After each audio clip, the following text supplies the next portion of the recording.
So this is a review for Rocket by Baby, and with me today, I don't have Mott, but I have Isle. No, I'm kidding. It's my good friend Eli Copperman. Say hi.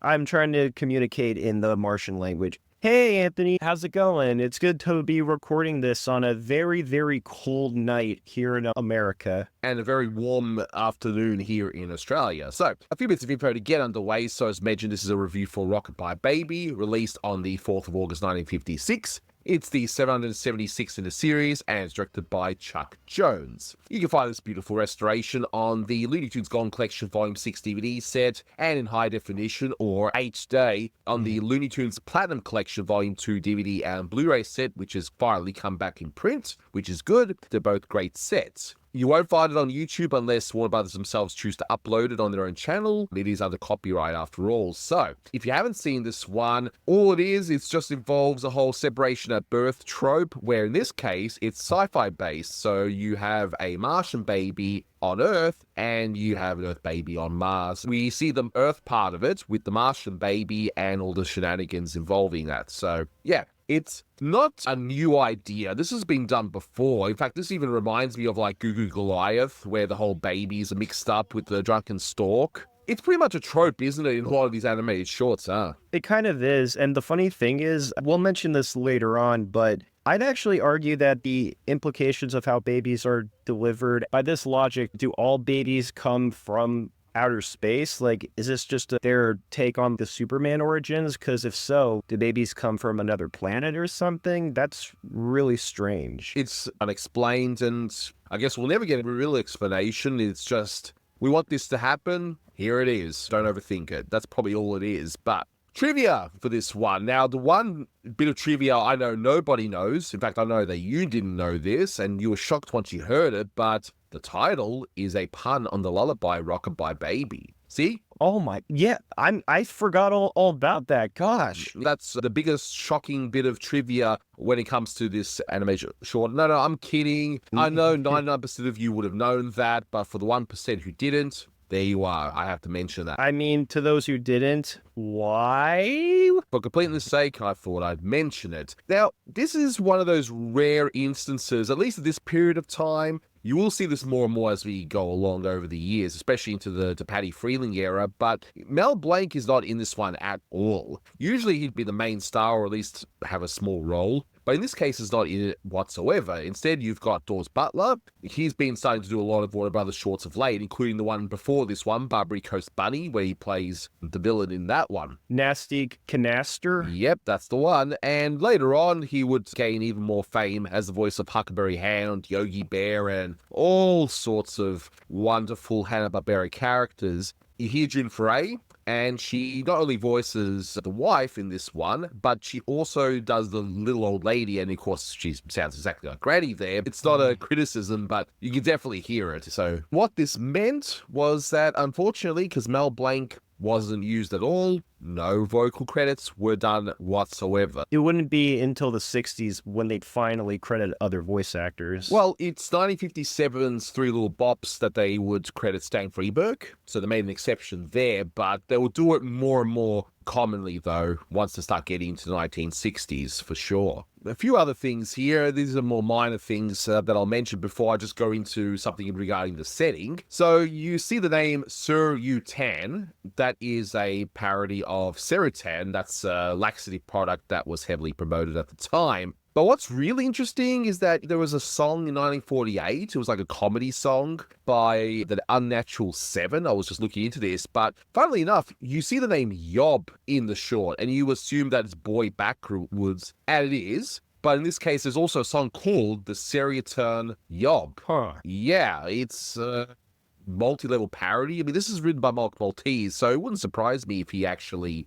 did this on purpose to parody both the song and the product and the backwards naming stuff. Or maybe it was just a coincidence. Who knows? It is definitely bizarre to see that, although Maltese and Jones did tend to do a lot of wordplay in some of their shorts, so I'm not entirely surprised that you'd have puns like that. And speaking of puns, we see a few brands. We see Stinker Toys. That's a parody of the toy brand Tinker Toys. It was like wooden construction sets, that kind of stuff. And we see Vandergilt Hotel. That's a parody of Vanderbilt Hotel. My favorite parody, actually, I mean, I'm way too young actually to have seen this on TV, but this was very popular at the time. But we hear a reference to Captain Schmidio, and we even see this spaceman that's also voiced by Daws Butler. That's a parody of Captain Video and his Video Rangers. I've never even seen that. Have you? I had a quick look just, as part of research for this, and yeah, I mean, the parody, of course, checks out. I mean, it was pretty obvious. But yeah, it's one of the first series of its kind, and this is like the early days of television. This is like the Wild West television here. Anything produced in the early 50s or even late 40s, they were still figuring certain things out and how to make television shows. They were also offered things like cast photos, ray guns, and decoders, and all kinds of wonderful stuff. So yeah, it was definitely a big deal. And just to go through this particular theme, and what I like about it is that this is very much a wonderful time capsule. If you know your history regarding the 1950s, the two big things of the era, well, I mean, we're not talking politically here. We're not going to talk about Cold War or whatever. We're just talking about things to do with pop culture. The big ones were Westerns. So you had things like Davy Crockett and all that kind of stuff. And on the other side, you had sci-fi. So you had a lot of sci-fi films and TV shows around this time. You had sci-fi horror hybrids, like of little animals growing up to gargantuan proportions, like tarantulas and that kind of stuff. But you've also got stuff about invaders from other planets, or you got friendly arrivals from other planets. So you got films like The Earth Stood Still and that kind of stuff. So this is definitely that kind of wheelhouse, and it's a wonderful parody of that kind of pop culture that was going on at the time. Oh yeah, the 1950s were a big era of sci-fi. For one thing, a lot of B movies would be based on sci-fi tropes and even sci-fi stories, so I wouldn't be so surprised if Jones and Maltese wanted to, I wouldn't say cash in on the sci-fi craze, but kind of experiment with what type of story they'll do. Although here, I mean, we'll get into it when we get into it, but I do think that the short is more conceptually interesting than it is that good of a short, if that makes sense. Yeah, and I'll get this out of the way right now. I don't think this short is funny. I don't think it was intended to be the most ha-ha funny thing out there. It was just there to tell a charming little story, a cute story, if you will. Get your laughs. There are definitely some wonderful bits in here, but I don't think this is one of those laugh-out-loud, crazy, funny ones, but it's still beautiful to look at, though. And I hadn't even seen it before I picked up the Looney Tunes Golden Collection Volume 6. I never saw it on TV or anything. It might have been played for other people constantly, but not for me. So when I saw it, I thought this was a nice one. And at least, again, it's beautiful to look at. It definitely looks good as far as restorations go. And just to also point out, this is not Maurice Noble. So you have the layouts done by Ernie Nordley, who's still around. And I believe Ernie Nordley even started What's Opera Doc until he was replaced by Maurice Noble. But the background paintings done again by Philip DeGuard, so you do get that bit of consistency. But yeah, I believed for a while that this was Maurice Noble, but no. His style looks almost identical to Noble's, albeit maybe a bit less experimental. So I reckon we take a look at this short from start to finish and see what this one's all about and how it parodies the whole sci-fi craze of the 1950s. So we start off with a narrator just setting up the entire story about the fact that in 1954, Mars and Earth are fairly close together, and somehow the babies are mixed up. This is the planet Mars. In the summer of 1954, this planet passed extremely close to the Earth. So close that a cosmic force was disturbed. And a baby intended for the Earth was delivered to Mars, while a Martian baby went by mistake to the Earth. It's a very weird opening because, as you said before, how does this mean babies come from outer space? It's a very weird idea, isn't it? I mean, I guess it does at least set up context for the inevitable reveal of the baby being a Martian, or at least initially, but I do wonder if this could have been explored a bit more. But again, it's done so quickly, though, that you sort of don't really think about it too much. I think it was just, what's the quickest way to swap these babies, basically? That's all they're trying to do. And could they have come up with something a little more better, perhaps? But, I don't care. I'm just looking at all the pretty pictures, basically, here. All the wonderful special effects animations of the two babies being switched in space like that. There is really solid work. Is that the work of Harry Love? Yes, Harry Love. As we see that this Martian baby is coming through, one of the things to note in the backgrounds is all the aerials that you see on the buildings, because for the longest time you don't see that because television still wasn't really, well,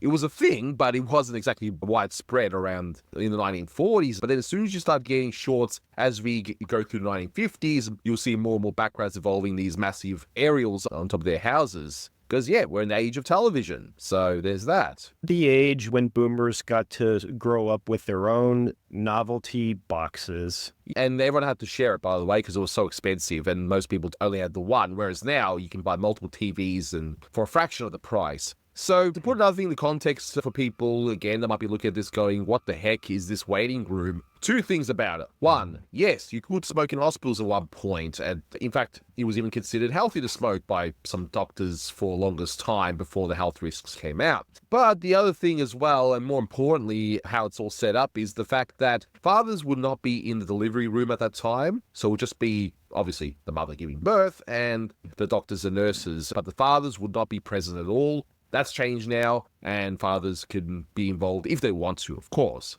I know I was when my kids were born, but back then, no. The fathers would wait in the waiting room, and of course, given how long it sometimes can take to give birth to a baby, they'd be waiting there for a pretty long time, hence all those cigarettes in that ashtray right there. But it's a beautiful layout. I love the stylization of these fathers here. We see our main father here, Joseph Wilbur, so he's waiting along, and I love the layout here where his name is called, and he was actually behind that big chair the whole time, and he's just really anxious to see, okay, I'm going to see my child. Sure enough, he presses against the window and he sees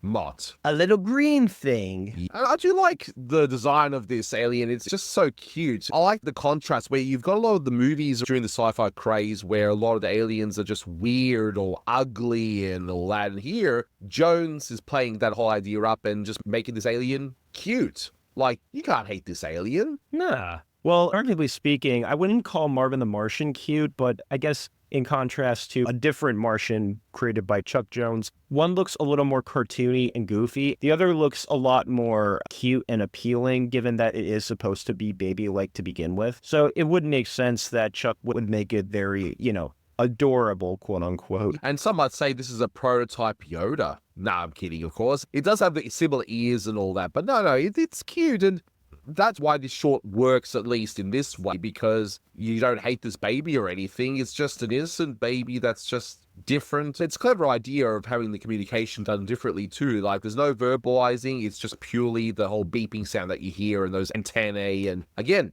the special effects animation. I guess he's the star of this animated short. I mean, adding the little touches of the Martian speaking with its antennas does work, not just from Love's effects animation, but also Treg Brown's delicate sound effects. So there is a tiny bit of humor that can be found from that. Somebody goofed. We see that he collapses, and that's a detail to remember for the end of this short. So we now go into Suburbia, and I love these backgrounds again. They're just fantastic. And again, those massive aerials, every house that needs to have them by this point, as I mentioned before. Yeah, white Suburbia of the 50s. Yep. And so we see a little argument about the fact that he doesn't want to take his son out. Maybe he just feels for his son, they being so different, doesn't want him to be made fun of or whatever. But the mother, rightfully so, says nope, he has to go outside, gets fresh air, which is certainly a good point, But Martha, why can't we keep him in the house? I mean, somebody might see him. Because he's our baby, Joseph Wilbur, and he needs sunshine and fresh air. He takes him for a walk, and we see this very cute scene where the baby hops up and decides to speak, I guess, to the bee that's nearby.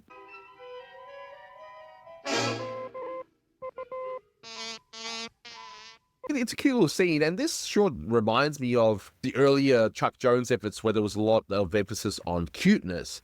But here, at least, we got cuteness, we got some humor, we got good timing. If this was done way earlier in Chuck's career, it wouldn't have even been about sci-fi, but the cuteness would have taken over and it would have been bit too saccharine. The father is concerned about the fact that he's talking with the bees and his wife's having none of that. Joseph's mumbling to himself that, no, I didn't go to Joe's bar and grill, when, it's indicated that his wife thinks he made it up because he may have been drunk, which, if you're a kid, you may not pick up on that joke, but as an adult, you giggle.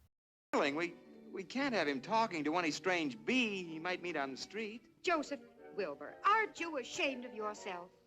But it's not fair, Martha. Anyway, I didn't go near Joe's bar and grill.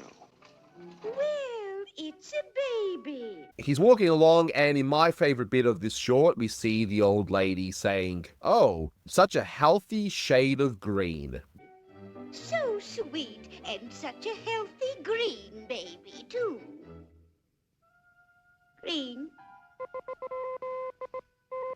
This is what Chuck Jones does best, though. It's all in the eyes, and it plays up even further here. So once the old lady is realizing, okay, the baby's green, you just see her eyes dot around, and the baby's being cute. Baby's being a baby, takes her glasses and puts it on. I mean, it's cute, but this is actually cute and funny.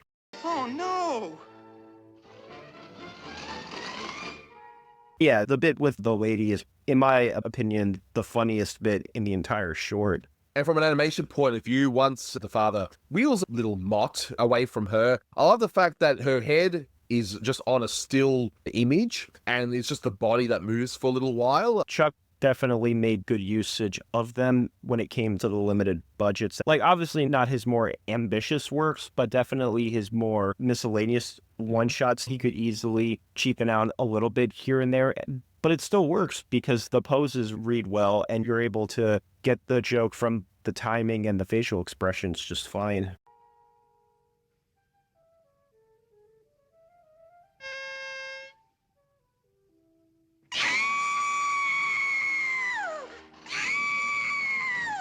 Jones, by this point, of course, master of timing, he holds it just enough so she blows on a little whistle there and just starts screaming. She doesn't even scream police or anything, like she just screams. And that's it, yeah. So that's probably my favorite bit there. But we do see a bit of passage of time because the next scene, we see that there's some snow around. So I'm assuming they've had this baby for a little while. And it's not a detail people might notice straight away because it's not as obvious. But no, there is some passage of time here, which is nice. And we see a scene where I noticed that Jones would later on do this kind of thing a lot. He'll do it in Gay Parody and a few other things where there'll be two characters talking. I mean, I don't know if we ever seen a very talky Chuck Jones short, but we got the two of them talking. We see that this baby is actually kind of a genius, implying that the Martians are way more advanced than us, of course. I mean, I wouldn't be surprised if they actually were in real life. So we see the Einstein's theory of relativity, E equals mc squared. We see the stinker toys. Of course, there's a molecule there. So that's an interesting one, which is like a luteum molecule, which I don't know how accurate that is. So if we have any chemists watching this review, definitely let me know if that molecule looks somewhat accurate to that particular molecule. Solar system makes sense, given, the fact is from space and that, and it's very simple, so that's fair enough. But we then see the prediction of my very own birth, because you see the hurricane possibilities for year 1985. Funny enough, I actually did a tiny bit of research on hurricanes in 1985, and it turns out that year was actually a record-breaking time for hurricanes, if for no other reason than between July and December, there was a reported total of about 6 Atlantic hurricanes occurring, which alone is insane. And granted, it's not as if hurricanes have never been harmful in general whenever they'd appeared, but just the factor of 6 in total appearing in the span of half a year, that's nuts. So I wonder if Mott was trying to warn us about something. But I do have to wonder what prompted him to look into hurricane possibilities for that specific year, like what possessed him. But anyway, I do like the next bit though, is like how to build a better mousetrap. That's just a saying at the time. But then you get the punchline after that, how to build a better mouse, period. So the father, you can't blame him for this, saying, okay, you're working pretty hard. I think it's time for you to enjoy yourself and watch Captain Schmidio. And I just love the design of Captain Schmidio here. If you've seen the look of the actual Captain video, it's a wonderful little parody. I do wonder if this may or may not have been Chuck Jones and Michael Maltese making direct jabs at television. Maltese ended up embracing the media, whereas Chuck Jones was reluctant to do so, given his personal disdain for the medium. But at the same time, it is kind of fascinating that by this point, they kind of had to poke fun at the medium. First, it was radio, and then it was television. And also, one little animated detail I like is when Captain Schmidio lifts up that flying saucer and it's got the glass dome on the flying saucer, it appropriately warps his head, which they didn't have to do. I thought that was pretty nice. I wonder which animator decided to go the extra mile and do that. I have no idea, but it's very fascinating to look at. Yeah, but it's a small detail, but it's still a nice little detail nonetheless. And not only that, it moves the story forward with the whole thing about flying saucers. We established that this kid is smart, but we needed something to prompt him to build a flying saucer, and sure enough, it's this kid's show. Yeah, he actually ends up building what the parents think is just a toy flying saucer, but no, it's a real one.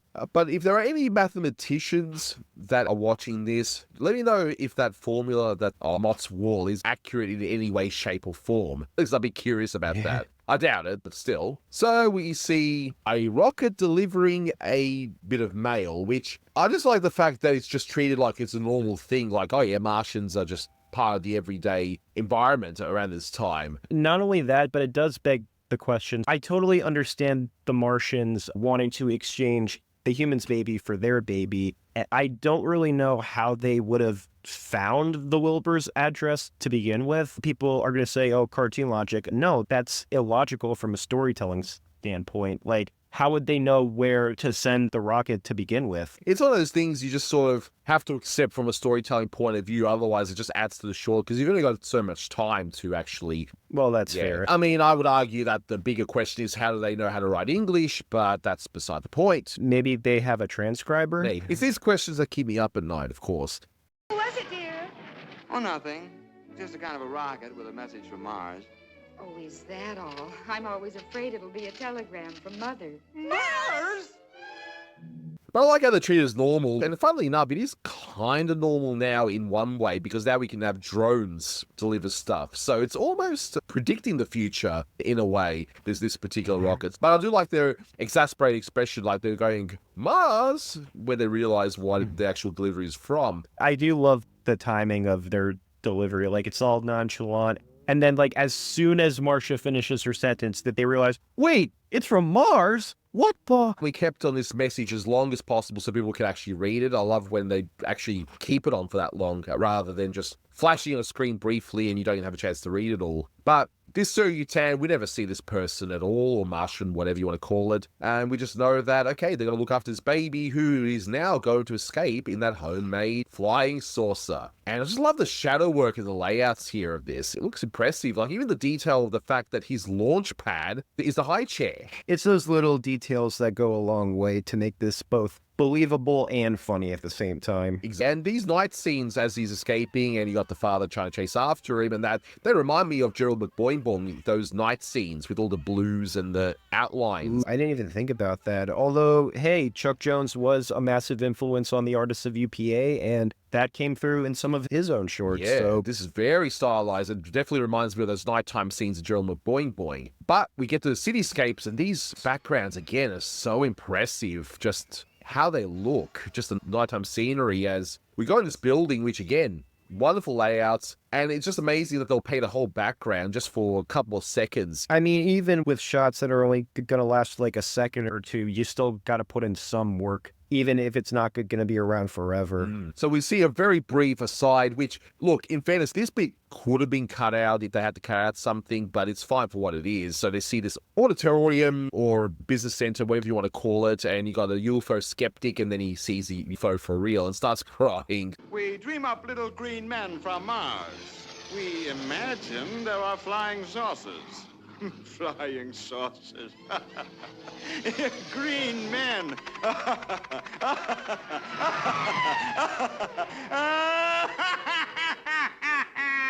I'll admit, that's probably the least funny gag in the entire short, if for no other reason than I think it would have been a bit funnier if the professor, instead of transitioning from laughing to crying, would have just laughed hysterically instead. Although I think by this point, ironically enough, the Looney Tunes were starting to get less Looney. Yeah, it could have been perhaps executed that a little bit better, but it's okay. We see the bit, and this is what's known as Doeg Machina, the whole thing about wake up. It's all a bad dream kind of an ending, or is it? It's one of those endings. So we see the father is like saying, no, I need my boy, Yob, where's my Yob? And he ends up falling down in that wonderful bit of layout. That's actually kind of a terrifying shot. I do like the added suspense that Mott goes into the spaceship, but the spaceship flies away. So yeah, like where is the boy supposed to go now? I mean, maybe the spaceship was going to go to the house, but we don't know because guess what?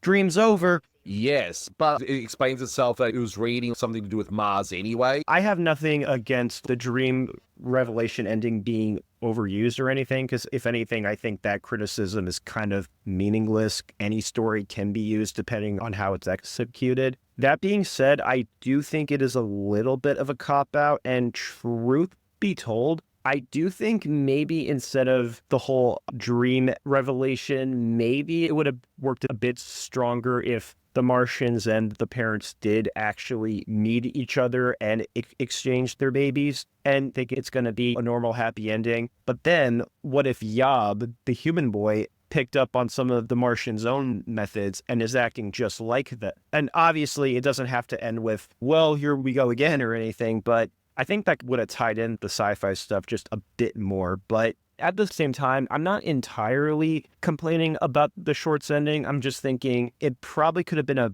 bit more imaginative, but at the same time, I guess it does kind of wrap things up okay enough. And it is one of those endings like, or is it? Because they see the baby, who has 5 fingers, by the way, as opposed to the parents having only 4 fingers, which makes this short 0 out of 10, of course.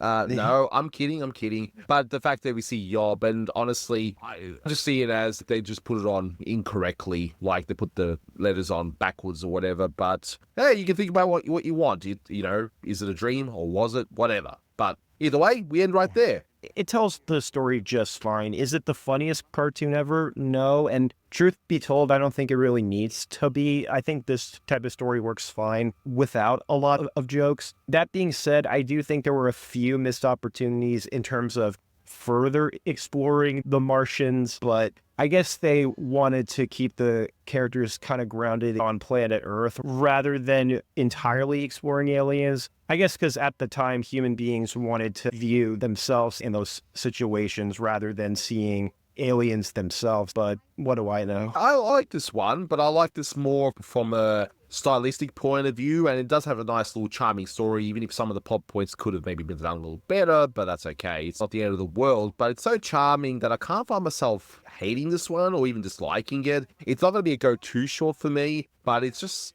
beautiful looking short. This one gets 8 out of 10. I think it's a well-made short, and it's a nice little time capsule of the era when it comes to the whole thing regarding sci-fi and the invaders from Mars and that kind of thing. Yeah, for sure. I think I'll give it a generous 6 out of 10. Like, it's engaging for what it's going for. Doesn't do anything super innovative beyond the production design and maybe some of the concept, but for what they had, it's charming, it's cute, it's an interesting fascination if anything else. Yeah, but again, it's one of those ones where you maybe need to see for yourself and make up your own mind. And again, one of those 2 sets, either the Gold Collection Volume 6 or the Platinum Collection Volume 2, pick up one of those sets, take a look, and let me know what you think. But that will do it for this one. Thank you so much for watching, guys, and until next time, take care.